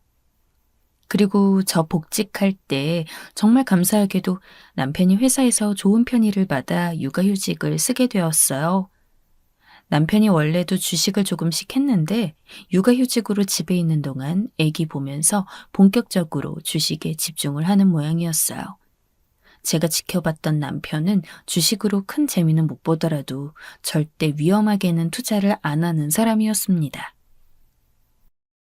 나 주식 마음먹고 해보려는데 나한테 돈 주면 안 될까? 내가 책임지고 안전하게 굴려줄 수 있어. 나 믿고 투자 좀 해줘봐, 응? 남편이 간절하게 말하길래 제가 돈을 내어줬어요. 기본적으로 남편이 워낙 돈 관리를 잘했거든요. 그래서 결혼하고 나서 거의 1년을 남편이 저희 부부의 돈을 관리하고 있었어요. 전 대략적인 계산을 하면서 사는 저랑은 다르게 남편은 딱딱 금액을 맞추고 여러 가지 설계를 하면서 사는 사람이었거든요. 월급 들어오면 반은 남편에게 항상 제가 보내었습니다. 알아서 잘 관리를 해주니까 신경을 쓴 적도 없었죠. 제가 따로 보유하고 있던 제 돈을 이때 처음 남편의 요청에 따라 내어준 것이었어요. 그런데 진짜 바로 얼마 후의 일이었는데요. 시누이가 본인 가게를 오픈한다는 소식이 들려온 겁니다. 남편의 복직 시기를 상의하면서 이런저런 얘기를 나누던 중이었는데 시어머니로부터 전화가 왔어요. 내가 암만 생각해도 이상해서 말이야. 걔가 염치도 없이 지 동생한테 또 돈을 뜯어먹은 것 같은데? 혹시 너 뭔가 들은 거 있니? 그런 말씀 듣자마자 쎄하게 느낌이 안 좋았습니다. 갑자기 직감이라는 게 발동하더라고요. 믿었던 남편에게 바로 물어볼 수밖에 없었죠. 말을 돌려야 할 것도 없이 직접적으로 물어봤어요. 설마 우리 돈을 준 건 아니지? 숨길 배짱은 있어도 거짓말을 할 자신까지는 없었던지 남편이 아무 말도 못하더군요. 와, 그걸 보는데 순간적으로 화가 머리끝까지 치솟았습니다. 나한테 말 한마디 상의 한 번 없이? 그래, 얼마 줬는데? 그냥 빌려준 거야. 그동안 2차례 나눠서 줬어. 토탈 얼만데? 그래서 총 얼마인지나 말해. 거의 대략 9천 조금 넘게? 9천? 9천만 원이라고 그러는 거야? 그럼 1억 가까운 돈을 줬다고? 미쳤어! 제가 바로 눈물이 나와서 머리를 감싸쥐고 분하고 답답함으로 울었어요. 남편이 미안하다고 어쩔 줄 몰라 하는데 쳐다도 보기 싫었죠. 이래서 시누이가 마음에 들지 않았고 가까이 하고 싶지 않았던 겁니다. 저에게 시누이가 직접적으로 와서 피해를 끼치지 않더라도 남편을 통해서 영향을 받으니까요. 자기 누나한테 어렸을 때부터 도움 많이 받았고 잘 따르는 사이였다지만 이제는 다 큰 성인에다가 결혼까지 했으면서 왜 나약하고 무르게 구는 것인지 남편을 도저히 이해할 수가 없었어요. 우리 이혼해. 이혼하자. 그리고 우리 애는 내가 키울 거야. 애기 내가 데려가. 불만 없지? 저는 더 볼 것도 없이 바로 이혼 선언을 했어요. 그러자 남편이 제 앞에서 무릎을 꿇고 빌더군요. 저는 남편 핸드폰으로 시누이한테 전화를 걸었어요. 엄청 반갑게 받는 것에 제가 피식 웃음이 나왔습니다. 사람이 무슨 세균 덩어리보다도 더 지독하게 더러울 수가 있어요? 누군가한테 기생하지 말고 알아서 사는 법은 결코 모르나 보죠? 그렇게 아끼는 동생 이혼남 만드니까 행복하세요? 네, 남매 둘이 행복하게 잘 사세요. 전 빠집니다. 제가 할 말만 바로 하고 그냥 끊었어요. 전화 왔는데 안 받았고요. 남편은 계속 무릎을 꿇은 채 잘못했다고 빌고 있었고, 아기가 저희 소리에 잘 자다가 깼는지 울어서 저는 얼른 달래주고 나왔어요. 그런데 거실에서 무릎을 꿇은 남편이 눈물을 줄줄 흘리면서 울고 있는 거예요. 뭘 잘했다고 울어? 시스터 컴플렉스 환자 아니야? 결혼하지 말고 누나랑 살지 그랬어? 아, 소름 끼쳐. 저는 냉랭하게 말했지만 남편은 저에게 빌면서 자기 얘기 좀 들어달라고 했습니다. 전 잠자코 들어줄 생각이 없었는데 멋대로 얘기하더라고요. 누나가 옛날에 아버지 알코올 중독일 때 많이 맞았어. 자기보다 어린 나를 보호해야 한다면서 나 감싸고 대신 맞아줬었고, 나 사춘기 때 사고를 많이 쳤었는데 아버지한테 걸려서 맞아 죽을 뻔했던 것도 막아줬던 게 누나야. 어머님은? 어머님 계셨잖아. 뭐 하시고? 엄마는 누나를 든든한 방패막이라고 했어. 아버지의 기행을 감당해주는 역할. 그래서 누나는 지금까지도 엄마에 대한 신뢰가 없어. 누나는 충분히 괜찮은 대학 갈 수 있는 성적이었는데 아버지가 집 나가면서 자기가 돈 벌어야 한다고 바로 취업했다. 그러면서 돈 벌었고 나 대학 보내줬어. 누나가 7년 넘게 계속 일만 하다가 몸에 무리가 와서 쉬게 됐어. 희생해서 달려왔는데 자기한테는 정작 뭐가 남았나 생각해보니까 허무하더래. 그랬겠지. 외로운 찰나에 만났던 남자가 이상한 놈이었어. 이때부터 누나가 술도 많이 마시기 시작했고 지인들이 좀 특이하고 질도 안 좋은 사람들 만났고. 쉬고 나서 직장에 들어갔지만 그때부터는 적응도 못하고 계속 겉돌았어.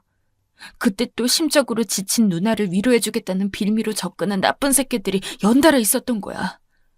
그러면서 일상이 많이 망가졌어.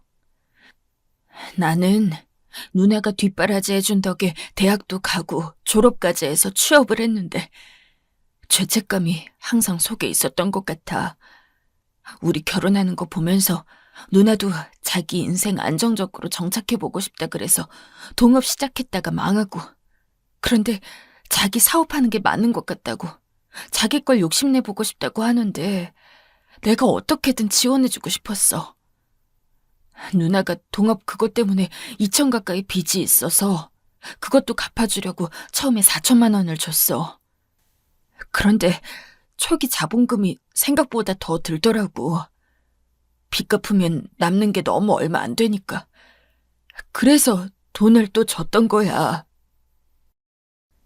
남편이 얼굴을 눈물범벅으로 말을 잇는 동안 저는 속으로 연거푸 한숨을 내쉬고 있었습니다. 애처로운 사연, 그 마음, 듣고 나니까 뭔지 알겠어서. 그런데 알겠는데 상황이 너무 화가 나니까 이건 또 어쩔 수 없는 부분이라 한숨이 나왔던 거였죠.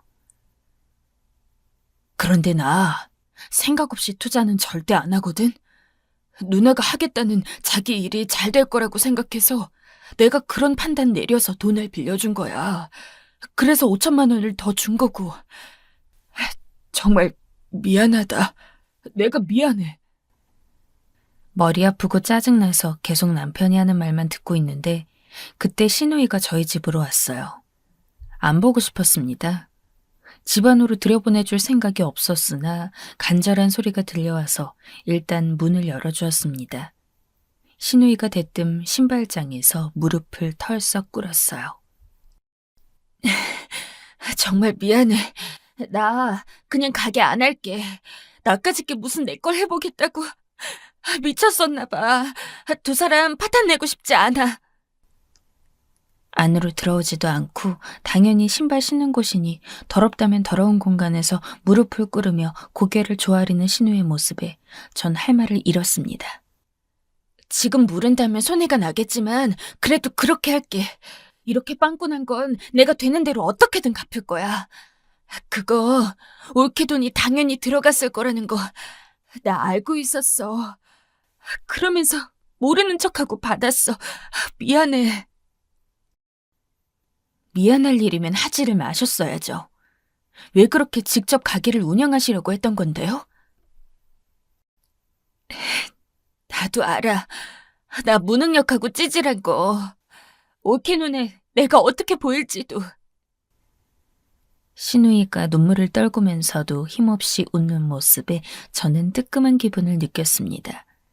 제가 과시했던 것, 당사자가 모를 리는 없었겠죠. 그래도 나 진짜 해보고 싶었어. 사실은 내 장사, 나만의 일이 꿈이었어. 적성에 제일 맞는다는 생각도 내내 하고 있었고, 욕심 부리고 싶어서 동생한테 민폐 끼치는 누나, 옳게 등쳐먹는 시누이 하려고 했었네. 진짜 못났다, 내 자신이. 당장 물을 테니까 두 사람은 화해하면 안 될까? 진짜 좀 그렇네요. 전 잘못한 것도 없는데 왜 남매가 쌍으로 저를 이렇게 난처한 입장으로 만들어요? 제가 소리치니까 신우이는 정말 미안하다면서 손을 모아 비는 겁니다. 남편은 콧물 소리 내가면서 울고 있고 갑자기 제가 힘이 쭉 빠지는 걸 느꼈어요. 걸핏하면 신우이 흉을 보면서 대가리를 탁 치면 맑은 소리 나는 바보라는 등 그런 말을 쉽게 하는 사람이 시어머니였거든요. 갑자기 그 모습들이 생각나더라고요. 자기 딸 우습게 만드는 시어머니의 태도를 돌아보면 확실히 문제가 있었습니다. 부모로부터 사랑과 인정을 못 받으면서 지낸 것 같은 시누이가 참 짠하기는 하더라고요. 저 더 불편하게 만들지 마시고 우선 돌아가세요. 여기서 더 뭐라고 하셔봤자 저한테는 도움 안 돼요. 시누이를 돌려보낸 후에 저는 남편과 더 얘기하지 않고 조용히 혼자 생각을 이어갔습니다. 저랑 성향이 달라도 너무 달랐으나 하여간 결혼 전처럼 변함없이 편하게 언니라고 불러달라며 사람 좋은 웃음을 지어 보였던 시누이의 모습 등 확실히 괜찮은 면모도 많이 갖고 있는 인물이기도 했어요. 남편이 자기 누나를 돕고 챙기는 것에 눈이 멀어 저와의 신의를 저버렸다는 것에는 여전히 실망스러웠고 화가 났으나 솔직한 제 심정으로는 이혼까지 결사하겠다는 마음이 사라져 있었습니다. 다음날 알람을 듣지도 않았는데 이른 시각에 눈이 스르르 떠지더라고요. 간밤의 일은 한바탕 꿈이었다는 듯 생각이 차분하게 정리되어 있는 제 상태가 느껴졌습니다. 저는 시누이에게 연락해서 기회를 줘보고 싶다고 그랬어요. 진짜로 운영할 생각은 있다고 자부하시는 게 맞아요? 나 정말 자신 있어. 정말 하고 싶었던 일이니까 내 한 몸 모든 노력을 다 바칠 각오라면 진심으로 되어 있거든. 앞으로 1년, 딱 1년이에요. 그때까지 보고 제 판단이 아니다 싶으면 바로 가게 정리하고 빼는 거예요. 고마워. 너무 고마워서 무슨 말을 해야 할지 내가 잘 모르겠어. 정말로 고마워. 은인 옳게 못난 누나 둬서 불쌍한 동생, 예쁜 조카 위해서 나 최선을 다해볼 거야. 귀해줘서 고마워. 시누이는 고맙다며 엉엉 울음을 터뜨렸고 그것은 남편도 마찬가지였어요. 2번 다시 저를 실망시키는 행동하지 않겠다고 남편이 스스로 먼저 약속을 해왔어요. 그 모습에 그제야 제 안에서 무너졌던 신뢰가 조금 회복되더라고요. 시누이는 홀에서 먹는 자리는 딱히 없이 테이크아웃 전문점을 냈어요. 독특한 홍차를 기미한 밀크티가 메인이었고 파운드 케이크를 여러 종류 둔 구성이었습니다. 그럴싸해 보였으나 한편으로는 요즘 이런 느낌의 가게가 유행인 만큼 꽤나 포진해 있었기 때문에 전 걱정도 되었죠. 그래도 이런 일을 하면서 사람 구실 멀쩡히 하며 일상을 보낼 수 있지 않을까 하는 생각이 함께 들더군요. 저도 모르게 시누이의 발전 같은 걸 바라고 있었나 봐요. 겉으로 내색한 것보다 훨씬 더 신우이에게 행운을 빌어주며 저는 응원을 보내고 있었습니다. 이왕 엎질러진 물이라면 이렇게 되어버린 참에 무조건 잘 되었으면 했어요. 그리고 1년 후에는 신우이의 가게가 어떤 모습이었을까요? 결론만 먼저 밝혀드리자면 굉장히 성공을 거두었습니다. 초기의 청사진과는 점점 달라진 부분들도 많았어요. 손님들의 반응이랑 빠르게 변하는 유행을 잘 반영하면서 주력 상품을 바꾸었고 이것이 유효한 결과를 만들어냈더라고요. 지금 현재로서는 매출의 대부분이 택배 주문 판매에서 나온다고 합니다. 운영 시작하고 8개월 차부터 매출이 상승 곡선을 무섭게 그리더니 11개월 차에 믿지 못할 숫자를 찍어냈어요. 제가 1년이 넘어가는 13개월 차 매출표를 확인하고는 경악하리만치 놀라고 말았습니다. 왜 우리나라가 자영업자의 나라인지, 모두가 자영업을 포기 못하는지 알 것만 같았달까요? 일반 직장, 특히나 저같이 평범한 연봉의 월급쟁이들은 꿈도 꾸지 못할 숫자가 월 매출표에 찍혀 있었습니다. 제 친구 중 한 명이 외국계 기업에 다니는데 복지나 연봉 모두 수준급이거든요. 그런데 걔 월급보다 큰 숫자더라고요. 이건 중견기업 다니는 친구가 상여금 최고로 받았을 때 정도라야 비빌 수 있겠더군요. 신우이 보고 민폐만 끼쳐대는 존재, 만년 멍텅구리라며 깔보았던 시어머니는 더 이상 그럴 수 없게 되었죠. 완전 전세가 역전되었어요. 신우이는 아직도 그 원룸에서 자취를 하고 있습니다. 중고로 마련한 아반떼 한 대 끌고 다니는 게 유일한 사치랄까요? 명품 가방 하나가 없었어요. 특별히 명품 가방에 관심이 없다고 하더라고요. 그러고 보니 신우이가 스타일이 워낙 좋아서 그렇지 명품 끼고 다니는 걸 본 경우가 없었어요.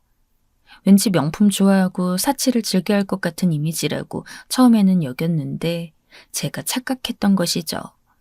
같이 식당에서 밥을 먹고 나서 이마에 기름이 나왔다고 신우이가 파우더 팩트를 꺼내어 퍼프로 얼굴을 두드리는데 화장품 케이스를 보고는 제가 또 속으로 놀랐죠.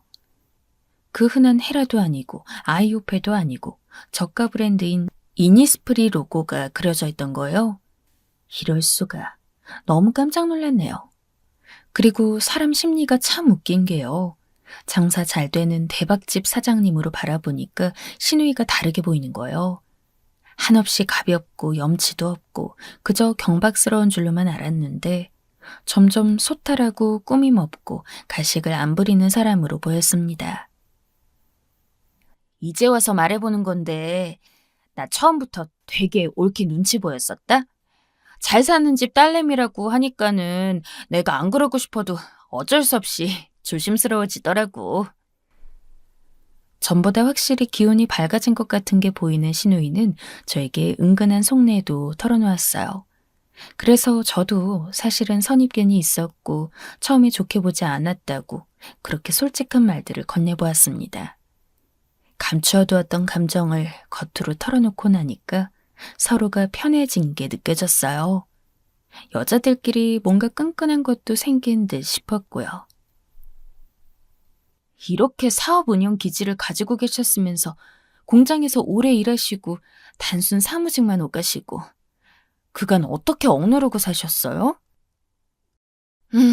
몰라. 나는 내가 첫째고 누나니까 동생을 책임져야 한다는 생각만 강했어. 나보다 공부머리 좋은 게 내 동생이라는 거 처음 알았을 때부터 밀어줘야겠다고 다짐도 했었고 그 다짐 지키려고 죽어라 일하면서 돈 벌었던 거야. 나 말곤 집에서 돈 버는 사람이 없었으니까 한 명이라도 쥐구멍에서 빠져나가는 게 낫지 않겠어? 이제는 그 쥐구멍에 벼뜰 날이 온 것 같은데요. 신우이의 말에 제 마음이 저절로 뭉클해졌어요. 제가 조용히 건넨 말을 듣고서는 신우이가 웃었는데 그 웃음이 아주 환하게 밝았습니다. 사람 보는 눈이 정말 부족했었다는 것을 저는 스스로 실감했어요. 신우이를 보며 많은 것을 느끼고 배운 셈이었습니다. 이것은 엄청나게 값진 것이었어요. 인격적으로 한 계단 상승한 느낌이었죠. 새벽부터 일어나서 작업하고 정신없이 택배 붙이고 집에 들어오는 것도 늦은 저녁 시간에 밤에 잠들어서 몇 시간 후에는 금방 또 일어나서 하루의 일과를 시작하는 그런 신우이가 대단해 보였습니다. 이게 내 일이라서 힘든 것보다 재미있는 것 같아. 옛날에 내가 기계의 부품이 된 것처럼 공장 다녔을 때랑은 이게 기분 자체가 다르네. 매일매일 내가 살아있음을 느끼고 있거든. 되게 보람된 순간들이야. 신우이가 진심으로 즐겁다는 표정으로 말하는 것에 저는 이상하게 심장이 뛰더라고요. 저도 지금의 현실에 만족하며 살아도 되는 건지 처음으로 그런 생각을 해보았어요. 부모님께 기대면 되니까 그냥 박봉 직장이라도 안심하고 안주하면서 다닐 수 있었고 제 성격에 잘 맞는 남자 골라서 결혼하고 아이 낳으면서 저는 그냥 살아온 것이었습니다. 신우이가 저한테 물어봤어요. 올케는 뭐 좋아해? 저는 일 다니고 정신없이 애기 돌보고 집안일하고 그러는 거죠. 그래도 여러 가지 일을 한 번에 잘하기는 하는 것 같네요. 아니. 그냥 하는 일, 잘하는 일 말고 올케가 좋아하는 거 그런 일은 없어? 은근히 한 방 맞은 기분이었어요. 그런 식으로 생각해 본 적은 없었거든요. 사실 저는 정말 좋아해서 업으로 삼고자 하는 일이 있다면 글 쓰는 게 있었어요. 연예인들을 주인공으로 한 팬픽이라는 장르 소설도 옛날에는 즐겨 썼었거든요. 누가 시키지도 않았는데 열심히 인터넷에 연재를 했었죠. 신우이가 정말 자기가 좋아하는 일을 하면서 지내고 있다는 것에 저도 지금이나마 다시 소설을 써보고 싶다는 욕구가 갑자기 꿈틀거렸습니다. 나이가 무슨 상관이고 경력이 무슨 상관이고 내가 유부녀인 게 무슨 상관인가. 아무런 문제가 없다. 이런 발칙한 말들이 제 안에서 흘러나왔습니다. 하루하루 똑같이 사는 일상보다는 좋아하는 걸 하면서 하루에 단 1시간이라도 그렇게 보내고 싶어졌어요. 그 후로 저는 정말로 글을 조금씩 쓰고 있습니다. 어디까지나 아마추어이기 때문에 의식의 흐름대로 흘러간 습작투성이이지만요. 그래도 재미있더라고요. 신우이 덕분에 일어난 변화임이 분명했습니다. 저와 약속했던 1년에서 기대 이상의 성과를 보인 신우이는 5천만 원을 먼저 갚았어요. 수중에 돈이 어느 정도는 넉넉하게 있어야 장사를 매끄럽게 할 수 있다고 저는 생각을 했기 때문에 나머지는 다음에 천천히 갚으라고 했습니다. 제 결정에 놀란 건 신우이보다도 남편이었어요. 이루 말할 수 없는 감동을 받았다며 눈물이 글썽하더라고요. 저는 남편이랑 결혼 잘했다고 생각해요. 상의도 없이 신우이에게 거액을 내어주었던 건 아무리 곱씹어도 엄청난 사건이었으나 그 후로 받아본 결과로 미루어 봤을 때 일이 이렇게 되려고 그랬었나 보다. 그냥 그렇게 여기려고 해요. 신우이가 성공을 거두니까 시어머니께서는 많이 떨떠름해 하셨는데요. 군뱅이도 구르는 재주가 있다더니만 머리가 영 띨띨한데 그런 건 어떻게 운영을 하고 있을까? 처음에는 신우이가 자기 돈으로 시작한 게 아니라는 둥 여러 말로 깎아내리셨지만 점차 인정을 하게 되셨습니다. 특히 제가 신우이와 원만하게 지내는 것을 아시고는 태도를 바꾸신 모양이었어요. 워낙 잘하면서 시어머니로부터 자잘한 마음의 상처를 많이 입었었다고 신우이가 그랬기 때문에 두 사람이 잘 지내는 모습은 전혀 예상하지 않았는데요. 최근에 보니까 가게 휴일에 시어머니와 신우이가 둘이서 생방송 투데이에 나온 칼국수 맛집을 찾아갔더라고요. 남편한테 온 신우이의 카톡을 보니까 내용도 그렇고 사진 속에서 두 사람이 부드럽게 웃는 모습을 보니 관계가 잘 봉합되었다는 생각이 들었어요. 볼수록 신우이가 대인배인 것 같아요. 배포도 크고 사람 자체가 잔정이 많더라고요. 자기 동생을 위해 희생할 만한 사람이었고 또 동생으로부터 지지를 받을 만한 사람이었습니다. 앞으로도 신우이의 가게가 더욱 잘 되었으면 좋겠어요. 다른 바람이 추가로 있다면 괜찮은 남자가 생겼으면 하네요.